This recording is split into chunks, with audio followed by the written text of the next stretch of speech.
Essa história, Sônia, envolve uma das pessoas mais queridas do meio artístico que nos deixou recentemente. Estamos falando do Naim, que partiu no mês de junho, no Dia dos Namorados, né? A gente vem acompanhando toda essa história, que deu uma arrefecida aí nesse momento, que ele teve aquele encontro com a Andréia Andrade, que era a ex-mulher dele. Eles se encontraram no Dia dos Namorados e na madrugada do dia 12 para o dia 13, a gente tomou conhecimento sobre a morte dele. Isso causou uma grande comoção nacional.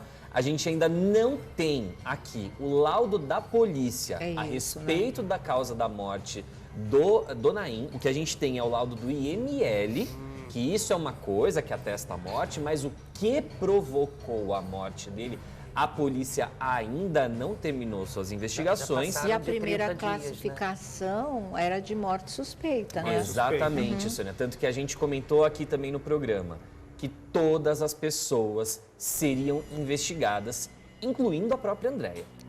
Eu te interrompi, o que foi? Eu digo, já passaram de 30 dias? Já. 2 meses, inquérito, já, né? 2 meses. Já tem até o toxicológico também. Exato, exato. Tá. O que a gente não tem ainda é a causa da morte. Mas o Naim era uma pessoa pública, o Naim construiu um patrimônio durante o período de vida dele. Não era um patrimônio que você fala, meu Deus, que patrimônio grande, mas ainda assim é um patrimônio. Sim. E quando a gente pensa nesses bens, nessas propriedades, o Naim, ele tem os herdeiros dele. Na verdade, ele tem 2 filhas, né? Uma que é maior de idade, uma menor de idade, de relacionamentos anteriores.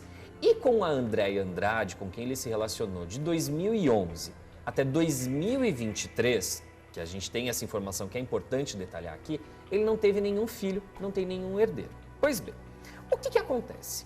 A Andréia entrou com um processo na justiça porque ela está requerendo algumas coisas. A primeira delas é que a justiça dê a ela o direito de ser a inventariante do processo. O que isso significa, gente? A Andréia quer controlar o patrimônio, todos os bens, todos os itens pessoais deixados por Naim. Só que normalmente o inventariante ele precisa ter alguma conexão com a pessoa falecida, familiar, ser cônjuge e tudo mais. Não era o caso da Andréia, não era o caso. Peline, mas eles se relacionaram, só que eles nunca foram casados. E esse é um dos detalhes também que a Andréia pede no processo, que seja reconhecida a união estável dos dois.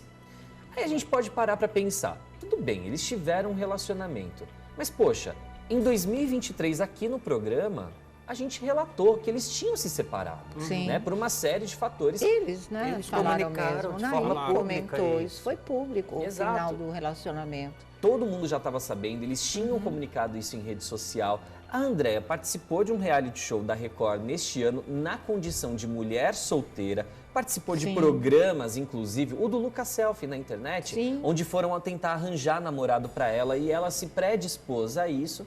Aí a gente tomou aquela surpresa boa no começo de saber que eles estavam ensaiando uma reconciliação no Dia dos Namorados, só que no mesmo dia o Naim vem a óbito.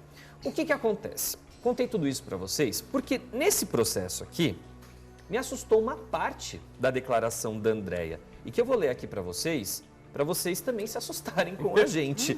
Por quê? Daqui a pouco eu vou falar o que ele está deixando de patrimônio, mas essa parte para mim é a mais delicada. Basicamente, o que a Andréia está falando aqui no processo é que ela e o Naim mentiram para todo mundo entre outubro de 2023 até a data do falecimento, na verdade, então até hoje, se a gente pode pensar assim, de que eles estavam separados. A Andréia diz no processo que ela e o Naim nunca se separaram e que eles inventaram essa mentira para a imprensa porque os dois estão sendo perseguidos pela Rosimeire Aparecida, que é a ex-mulher do Naim. De fato, existe uma briga judicial entre a Rosimeire e o Naim, está falecido, e é uma briga judicial que se arrasta há mais de 10 anos, onde a Andréia também acabou sendo inclusa no processo por um esquema de fraude.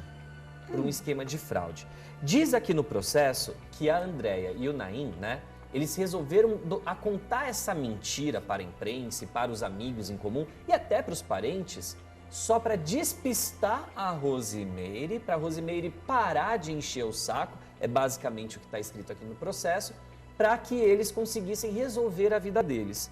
Só que aconteceu o que aconteceu. Olha o que fala aqui o processo, ó. Diante da pressão psicológica, o casal achou por bem dispor na mídia que estavam separados, mas a verdade é que estavam juntos. E a Andréia sempre ficou ao lado do companheiro, o acompanhava nas entrevistas, nos shows e nos diversos eventos que o Naim participava. Além das aparições públicas, a vida familiar ficou intacta, seguem as fotos de viagem aí que estão anexadas ao processo e tudo mais. Só que aqui, a Andréia, ela conta essa história, só que eu não sei se os advogados dela aqui que montaram o processo não se atentaram ao texto mesmo que eles fizeram. Falei aqui, ó, ela tá falando que eles inventaram essa mentira. Só que a gente viu, no dia da morte do Naim, que ele morava numa casa e a Andréia em outra. Exatamente. Então, assim, não foi só um discurso para a imprensa. Por que se separaram de fato de casas? Só que aí vem o texto da continuidade do processo, que é onde eu falo que tem uma incoerência ali, né?